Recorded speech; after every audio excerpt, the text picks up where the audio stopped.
बिस्मिल्लाहिर्रहमानिर्रहीम। अस्सलामुअलैकुम स्टूडेंट्स, आज का हमारा टॉपिक है म्यूचुअल इंडक्शन और सेल्फ इंडक्शन।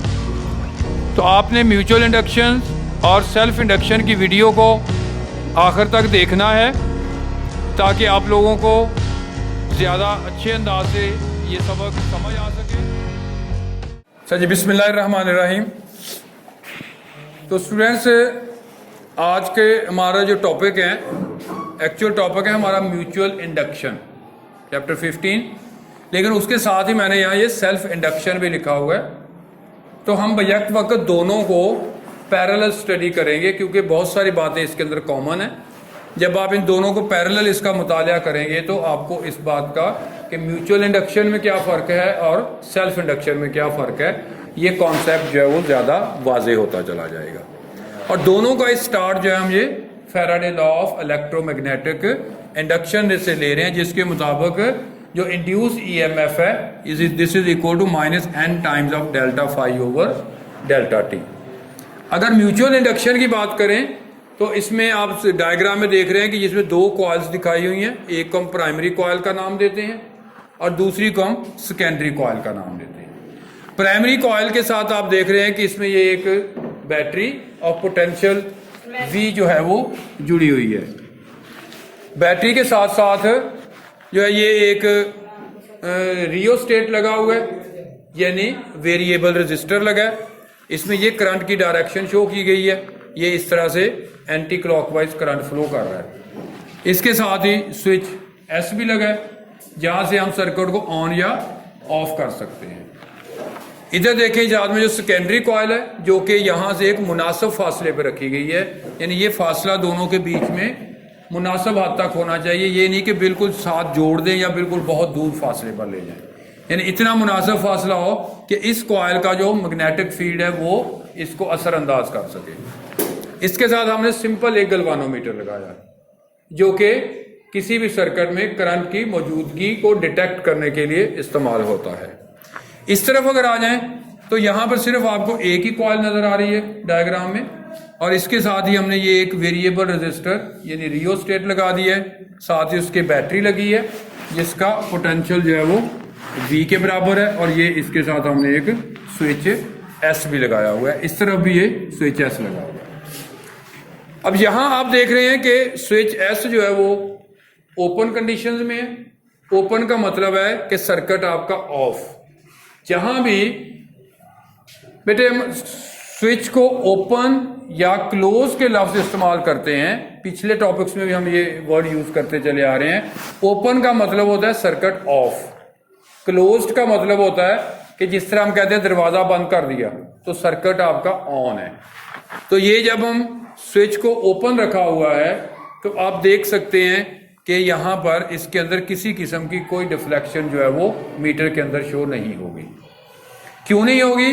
क्योंकि जब आपका सर्किट ऑफ कंडीशन में है, इनकम्प्लीट सर्किट है, तो इस कॉइल में से किसी किस्म का करंट जो है वो नहीं गुजर रहा होता। जब करंट नहीं गुजर रहा है तो उसकी वजह से इसका मैग्नेटिक फील्ड भी पैदा नहीं होगा। मैग्नेटिक फील्ड के अदम मौजूदगी में जो साथ वाली कॉइल है, इसके अंदर किसी किस्म का ईएमएफ इंड्यूस नहीं होता, और साथ ही उसके ना ही इसमें कोई आप कह सकते हैं कि इंड्यूस करंट आएगा, जिससे गलवानोमीटर डिफ्लेक्शन नहीं दे रहा है। अब क्या है कि जब हम इस सर्किट को ऑन करते हैं, यानी इस स्विच को ऐसे क्लोज कर देते हैं, तो इसमें से ये एरोज शो कर रहे हैं कि ये एंटी क्लॉकवाइज डायरेक्शन में, ये देखिए यहाँ कॉइल में एरोज डाउन लगे हुए हैं, यानी यूं करंट ऐसे आ रहा है, ये चीज है, ठीक है, ये एंटी क्लॉकवाइज बन रही है। तो अगर जब ये करंट गुजरेगा तो इसमें से डिफ्लेक्शन शो होती है। डिफ्लेक्शन क्यों शो होती है कि ये जब करंट गुजरेगा तो ये कॉइल, या जिसको हम सोलिनॉइड कह सकते हैं, ये एक इलेक्ट्रोमैग्नेट बन जाएगी। इसके इलेक्ट्रोमैग्नेट बनने की वजह से ये magnetic field of lines neighbouring coil में से गुजरती हैं, जो कि इंड्यूस ईएमएफ का बायस बनेगी। अब नतीजे के तौर पे डिफ्लेक्शन होती है जो कि मोमेंटरी होगी, एक लम्हे के लिए होगी, उसके बाद रुक जाएगी। फिर हम यहाँ से इसकी रेजिस्टेंस अगर तब्दील करें तो रेजिस्टेंस तब्दील करने के नतीजे में इसमें गुजरने वाले करंट की मिकदार भी तब्दील होती है।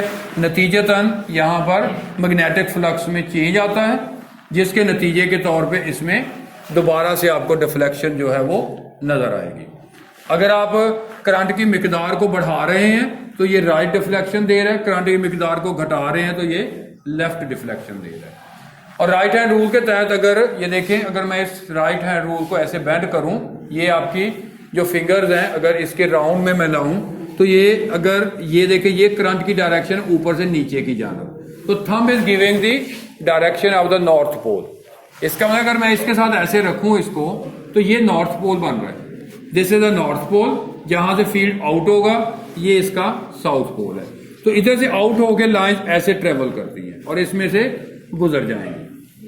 अब इसी चीज को हमने कैलकुलेशन में अगर यानी इसमें जो ईएमएफ इंड्यूस हो रहा होगा उसकी बात करें, वो कैलकुलेट करना चाहें तो उसके लिए हम फैराडे लॉ की हेल्प से, कि फर्ज करें यहां पर तो ये वाला फिनोमेना हो रहा है फैराडे के मुताबिक, अब इसके नतीजे में यहां पर भी जो अमल हो रहा है कि इसमें जो नंबर ऑफ लाइंस गुजरती हैं, हम कहते हैं कि दिस इस कॉइल का हम सिर्फ एक सिंगल टर्न यानी एक चक्कर जो है वो कंसीडर कर लेते हैं, और उसके नतीजे में इसमें से फाई एस के बराबर, यानी सेकेंडरी कॉइल है ना, फाई एस के बराबर अगर क्या कहते हैं मैग्नेटिक फ्लक्स पैदा हो रहा है एक कॉइल एक चक्कर की वजह से।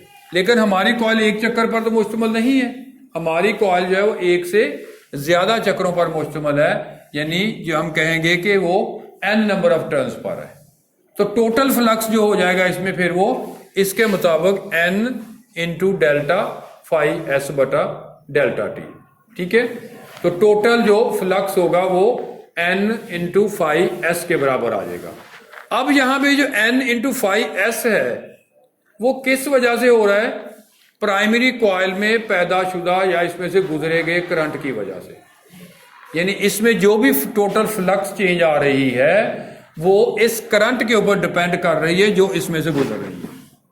तो उसको अगर मैं मैथमेटिकली लिखूं तो मैं लिखूंगा n into phi s is proportional to I P, I for current, P for primary coil, कि प्राइमरी कॉइल से गुजरने वाले करंट के प्रोपोर्शनल। अब इसी चीज को n phi s is equal to capital M I P. Capital M जो है ये कांस्टेंट ऑफ प्रोपोर्शनैलिटी है और इसको हम इसकी म्यूचुअल इंडक्टेंस का नाम देते हैं, म्यूचुअल इंडक्टेंस, क्योंकि आपका टॉपिक है म्यूचुअल इंडक्शन का, तो ये म्यूचुअल इंडक्टेंस बनती है। अब यहां पर जो आपके पास मैंने फैराडे के मुताबिक जो वो लिखा है, ये इस चीज को अगर मैं यूं लिखूं phi s is equal to, इस जो डेल्टा है उसको मैं बाहर रख लेता हूं ब्रैकेट के अंदर, n को इसके साथ लिखूं n phi s over delta t. तो ये बेटे n फाई एस किसके बराबर है? सेकेंडरी कॉइल में जाके m आई पी के बराबर। तो ये m आई पी इसकी जगह हम पुट कर देते हैं, तो हमारे पास आ जाएगा EMF in the secondary coil is equal to delta bracket M IP over delta T। इसको रीअरेंज करके लिखते हैं, यहां मैं ऊपर लिख देता हूं EMF in secondary coil is equal to minus M, क्योंकि कांस्टेंट है उसको बाहर निकाल लें, M bracket delta IP over delta T, delta IP over delta T। तो अब ये जो ब्रैकेट के अंदर delta IP over delta T जो आ रहा है ये जाहिर कर रहा है rate of change of current को, rate of change of current को। यानी अगर मैं इसमें से इस कांस्टेंट को निकाल दूं, कांस्टेंट को निकाल दूं तो ये जो EMF in the secondary coil है it got proportional to the delta IP over delta T। यानी कहने का मतलब ये है कि इसमें जो EMF पैदा हो रहा है वो डिपेंड कर रहा है इसमें से गुजरने वाली करंट के ऊपर। जैसे जैसे इसमें से करंट की वैल्यू को आप तब्दील करेंगे तो इसमें पैदा होने वाला ईएमएफ भी तब्दील होता रहेगा। और ईएमएफ जब तब्दील होगा तो लाजमी बात है कि जो इंड्यूस करंट है वो उसके साथ जुड़ा है, तो इंड्यूस करंट भी वो तब्दील हो जाएगा। तो यानी यहां पर फिर एम जो है वो कांस्टेंट म्यूचुअल इंडक्शन हो गया, या म्यूचुअल इंडक्टेंस जिसको कहा। जो ईएमएफ एस है ये delta I P over delta T पे डिपेंड करेगा। यहां पे नेगेटिव साइन लेंज लॉ के मुताबिक वही है कि यहां पे जो ईएमएफ और जो उसकी कॉज है, जो उसको पैदा करने का बायस बन रही है, वो दोनों आपस में मुखालिफ सिमत में होते हैं, तो ये नेगेटिव साइन उस चीज को ज़ाहिर कर रहा है। यहां से अगर हम एम की वैल्यू निकालना चाहें तो आपके पास आ जाएगा M is equal to phi s delta I P over delta t. इसको थोड़ा और सिंप्लीफाई करके लिखें तो माइनस एस, ये डेल्टा टी ऊपर चला जाएगा और डेल्टा आई पी जो है वो नीचे आ जाएगा। तो यहां से हम उसकी डेफिनेशन बना सकते हैं कि म्यूचुअल इंडक्टेंस जो है वो क्या है कि जो जब हम 1 एम्पेयर करंट की तब्दीली लाते हैं 1 सेकंड में, तो नतीजे के तौर पे जो ईएमएफ इंड्यूस होगा नेबरिंग कॉइल के अंदर, हम कहेंगे this is the mutual induction. तो यहीं से इसकी एसआई यूनिट अगर आप बनाना चाहें तो ये एप्सिलॉन एस जो ईएमएफ सेकेंडरी को शो कर रहा है, इसका यूनिट क्या होगा? वोल्ट। आगे टाइम आ रहा है, टाइम के साथ आ जाएगा सेकंड। आगे आईपी आ रहा है, आईपी ओवर में है यानी उसके बटे में है, तो उसका जो यूनिट होगा एम्पेयर। जब उसको हम ऊपर ले आएंगे तो ये माइनस में आ जाएगा। तो ये इसका ऐसा यूनिट बन जाएगा वोल्ट सेकेंड पर एम्पेयर। और इसी को जो एक कंबाइंड नाम जो दिया गया है वो है हेनरी। क्या है ये? हेनरी। तो ये म्यूचुअल इंडक्टेंस का यूनिट है हेनरी, VSA इनवर्स, और ये उसका फार्मूला है। और यहां से आपको पता चल रहा है कि म्यूचुअल इंडक्टेंस जो है वो इसमें से गुजरने वाली करंट की जो तब्दीली है वक्त के साथ साथ उसके ऊपर डिपेंड करती है। इसीलिए हमने यहां इसमें रियोस्टेट लगाया हुआ है। और यही जो बेसिक प्रिंसिपल है ये आगे जाके हमने ट्रांसफार्मर्स वगैरह में पढ़ते हैं और एसी जनरेटर्स वगैरह में भी हम ये चीजें जाके डिस्कस करेंगे। अब बिल्कुल इसी चीज को यहां पर ले, इसी कॉन्सेप्ट को यहां पर, ये कॉन्सेप्ट हमने 2 अलग अलग कॉइल्स में रखा। अब इसी कॉन्सेप्ट को एक ही कॉइल में हम बंद कर देते हैं, एक ही कॉइल में रख लेते हैं। कि हमने क्या किया कि इसके साथ ये एक बैटरी लगा दी। उस बैटरी के नतीजे में क्या होगा कि इसमें से जो है वो कुछ ना कुछ करंट पास करेगा। जब वो करंट पास करेगा तो जिस तरह बेटे यहां पर करंट ने इस कॉइल को इलेक्ट्रोमैग्नेट में तब्दील कर दिया, तो क्या यहां नहीं वो काम होगा? तो उसी तरह से यहां भी जब हम इस स्विच को ऑन करेंगे यानी सर्किट को क्लोज करेंगे तो यहां से एंटी क्लॉकवाइज डायरेक्शन में करंट फ्लो करेगा। वो करंट जो होगा इस कॉइल को भी इलेक्ट्रोमैग्नेट में तब्दील कर देगा। जब ये इलेक्ट्रोमैग्नेट बन जाएगा तो नतीजे के तौर पे क्या होगा कि इसका भी एक अपना मैग्नेटिक फील्ड होगा।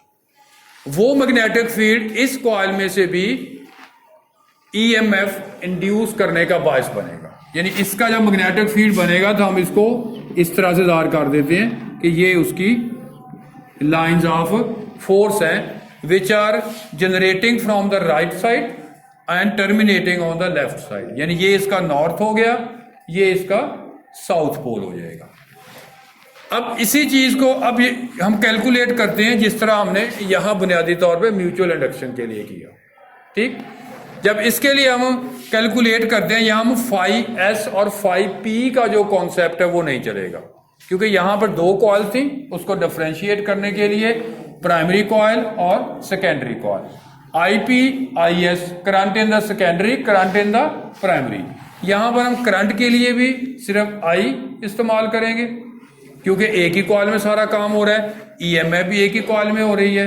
तो उसी के मुताबिक जैसे यहां आप लोगों ने फर्ज किया था कि अगर ये कॉइल आपका एक चक्कर पर मुश्तमिल हो और वो एक चक्कर जो है वो इसमें से फाई एस के बराबर मैग्नेटिक फ्लक्स का बायस बने, तो अगर हम टोटल फ्लक्स निकालना चाहें क्योंकि हमारी कॉइल एक नहीं, एक से ज्यादा चक्रों पर मुश्तमिल है। तो जिस नतीजे में हमने कहा कि ये n ले लिया तो हमने उसको n फाई s कर दिया। तो यहां भी वही है कि अगर हम कहते हैं कि आपकी कॉइल एक ही चक्कर पर मुश्तमिल है, एक सिंगल रिंग है उसका, इसमें से करंट पास किया, जब करंट पास करेंगे तो हमें जो फ्लक्स हासिल होगा उसको हम कह देते हैं ये सिर्फ फाई के बराबर। लेकिन एक चक्कर वाली कॉइल तो है नहीं, हमारे पास तो जो कॉइल है वो एक से ज्यादा चक्रों पर मुश्तमिल है, जिसको हम n के बराबर कह सकते हैं। तो फिर टोटल फ्लक्स क्या आ जाएगा, n फाई। जब टोटल फ्लक्स n फाई आ जाएगा तो हम कहेंगे कि ये जो n फाई है, this is proportional to the current I। This is proportional to current I, जो कि इस बैटरी की वजह से इस सर्किट में फ्लो कर रहा है, इसमें से गुजर रहा है। अब इसी चीज को इक्वल में चेंज कर देते हैं। इक्वल में चेंज करने के लिए हम इसको लिखते हैं LI। जिस तरह हमने लिखा था MI, ये यहां था, ये MI इधर आ गया, ये LI। L is a constant, M was also constant. M is termed as mutual inductance, L is termed as self inductance. L is termed as self inductance. तो N phi is equal to LI के बराबर आ गया। अब यही वाला formula, ये जो Faraday law है, EMF is equal to minus n delta phi over delta t, यहां देखिएगा ये मैंने इसको कुछ इस हालत में लिखा है। इसको इसी फार्मूले को यहां लिख लेते हैं, तो आपके पास EMF is equal to minus delta को बाहर लिखेंगे, n फाई को अंदर ले गए, नीचे आ गया इसके डेल्टा टी। तो अब n फाई की वैल्यू आपके पास है जो कि LI के बराबर है, तो ये आ जाएगा minus delta bracket LI over delta T. Again L को बाहर ले आए, delta I over delta T. अब यहां पर ये जो चीज है ये फिर rate of change of current को रिप्रेजेंट कर रहा है। यहां भी यही चीज आई थी, IP ओवर डेल्टा टी, इसको यहां मैंने लिखा था अलग करके, delta IP over delta T, यानी rate of change of current in the primary coil. यहां पर rate of change of current in the coil, सिर्फ कॉइल कहेंगे क्योंकि हमारे पास प्राइमरी और सेकेंडरी का फर्क यहां नहीं है, एक ही कॉइल हम इस्तेमाल कर रहे हैं। तो ये आ जाएगा EMF is equal minus L delta I over delta t. Negative sign की वही इसके अंदर लेंस लॉ वाली ही यहां भी बात है। तो यहां से अगर आप L निकालना चाहें तो ये आ जाएगा minus EMF delta I over delta T, delta T को ऊपर ले जाएं, delta T over delta I के बराबर आ गया। अब ये जो L है ये है इसकी सेल्फ इंडक्टेंस। सेल्फ इंडक्टेंस का जैसे यहां हमने म्यूचुअल इंडक्टेंस का यूनिट हेनरी बनाया, इसी तरह यहां से भी बन जाएगा। L is equal to epsilon, यानी EMF की जगह V आ गया, T की जगह सेकेंड, I की जगह A पावर माइनस 1, यानी वोल्ट सेकेंड पर एम्पेयर। इसको भी हेनरी ही कहेंगे हम। इसका जब सिंगल नाम हम यूज करते हैं तो जिसने इसके ऊपर वर्क किया जिसका नाम हेनरी था, तो उसके मुताबिक इसका यूनिट भी हेनरी होगा। तो बिल्कुल सेम जिस तरह हमने यहां बात की म्यूचुअल इंडक्टेंस में, वही पैटर्न हम यहां इस्तेमाल कर रहे हैं, और उसी के मुताबिक जो आपकी EMF है जो इसके अंदर रिजल्टेंटली पैदा हो रही है, वो जो इसको करंट सप्लाई आपने दी है, इसीलिए हमने साथ इसके रियोस्टेट लगाया हुआ है कि यहां से हम रेजिस्टेंस की वैल्यू को कम या ज्यादा करके करंट इसमें से गुजरने वाली वैल्यू को भी कम या ज्यादा कर सकते हैं। तो नतीजे के तौर पे मैग्नेटिक फ्लक्स चेंज होगा, फ्लक्स चेंज होगा तो इसमें EMF भी इंड्यूस हो जाएगा। तो इससे फिर आपके पास इसमें ये म्यूचुअल सेल्फ इंडक्टेंस आ जाएगी, और ये यहां पर जो EMF इंड्यूस होगा इसकी डायरेक्शन इस EMF के मुखालिफ होगी, इस EMF के यानी V के मुखालिफ होगी। और इस तरह से इसको पैरेलल पढ़ाने का आप लोगों को मकसद मेरा ये है यहाँ कि एक तो आपको इसके दोनों के कॉन्सेप्ट का डिफरेंस बेसिक तो एक ही है। इसको अगर आप इस तरह से रख के तैयार करते हैं अपने एग्जाम के नुक्ता नज़र से, तो बड़ी आसानी से एक टॉपिक जब तैयार करते हैं तो दूसरा टॉपिक बड़ी आसानी से तैयार हो जाता है खुद ब खुद ही। तो इसके मुताल्लिक अगर कोई आपके जहन में क्वेश्चन है तो वो आप लोग पूछ भी सकते हैं, और मेरे चैनल के ऊपर फीडबैक के तौर पे आप लोग वो पूछ भी सकते हैं, आपको इंशाल्लाह उसका जवाब भी दिया जाएगा। Thank you.